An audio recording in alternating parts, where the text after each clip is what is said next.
the Schengen framework is part of the solution for the current crisis. In the last months, we have seen as well that sometimes the burden on the national border guard system of the frontline Member States has proved impossible for them to cope with. It is then important that the European Union can step in quickly to effectively support them. And that is precisely what we do today with our proposal. And now some elements of this proposal. We reinforce the obligations of cooperation and information sharing between the agency and national authorities.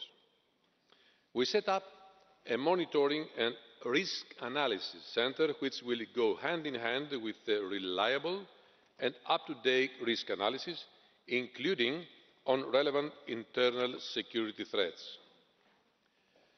Recent experiences show that the liaison officers can enhance dialogue and good cooperation between the agency and the national authorities. Liaison officers should therefore be seconded by the agency to specific Member States determined on the basis of risk analysis.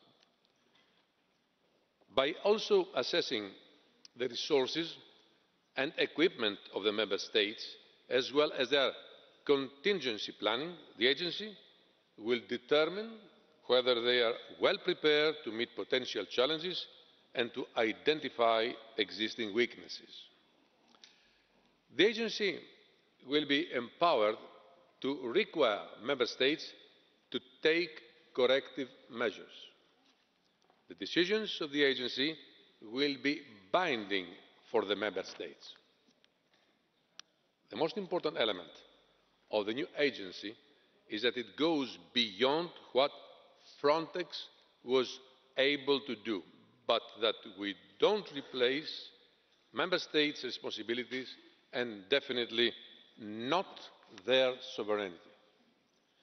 Basically, where deficiencies persist and national action is not taken, the Commission, in cooperation with the Member States, will be able to adopt a decision determining that the situation at a particular section of the external borders requires urgent action and entrusting the agency with the task of carrying out appropriate operational measures.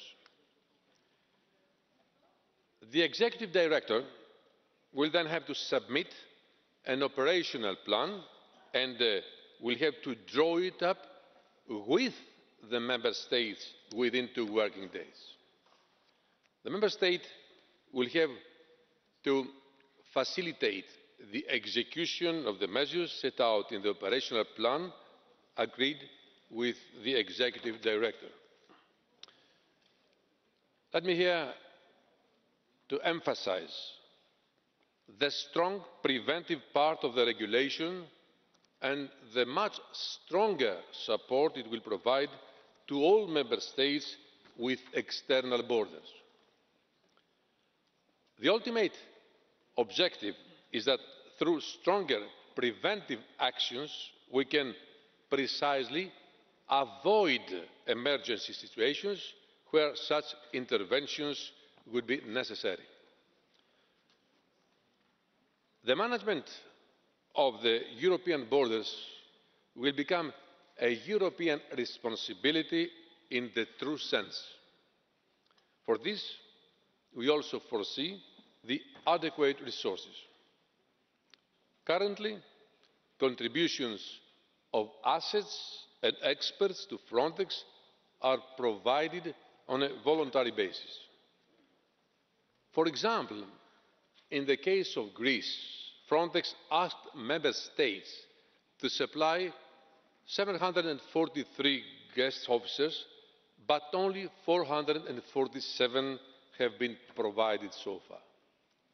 In the future, the agency will have at its disposal a sufficient number of well-trained experts with the appropriate profiles as well as the relevant technical equipment through a standing corps. As set out in the European Union's Action Plan on Return, the Agency should be able to initiate return operations and to assist Member States with the acquisition of travel documents.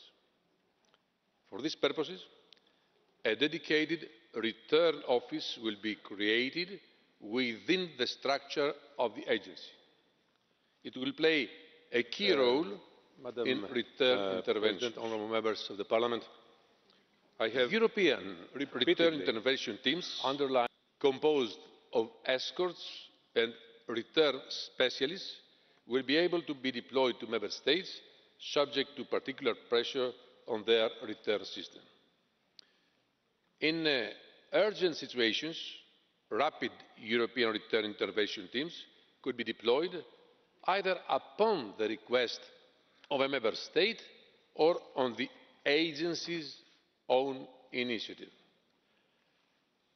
Alongside this, we are proposing to establish a new European travel document for the return of third country nationals that should be promoted in the context of readmission agreements and should ensure a wider acceptance by third countries.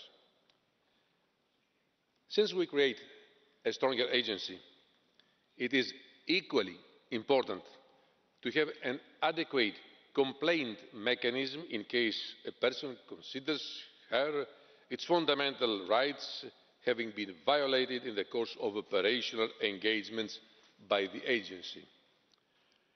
Both the European Parliament and the European Ombudsman have stressed the importance of such a mechanism. I refer here to the reports of Mrs Metsola and Mrs Keller that we discussed, as you remember, in the last plenary. Honourable members, yes, this proposal includes sensitive parts. Member States will have to accept to transfer a part of their responsibilities in the framework of the treaties, while of course keeping their sovereignty. They will be part of the scheme. Nothing, I repeat, nothing can happen without their cooperation. Our proposal is a European answer to a European issue. It's a proposal which will prevent putting at stake our freedom of movement in the Schengen area. It is a proposal which proves that the current crisis does not divide us, but on the contrary, it becomes a catalyst for us to move ahead more united, more decided, more resolved. What we propose today is precisely what this Parliament has repeatedly asked for: more Europe. And I count, as always, on your support to this important step forward. Thank you very much for your attention.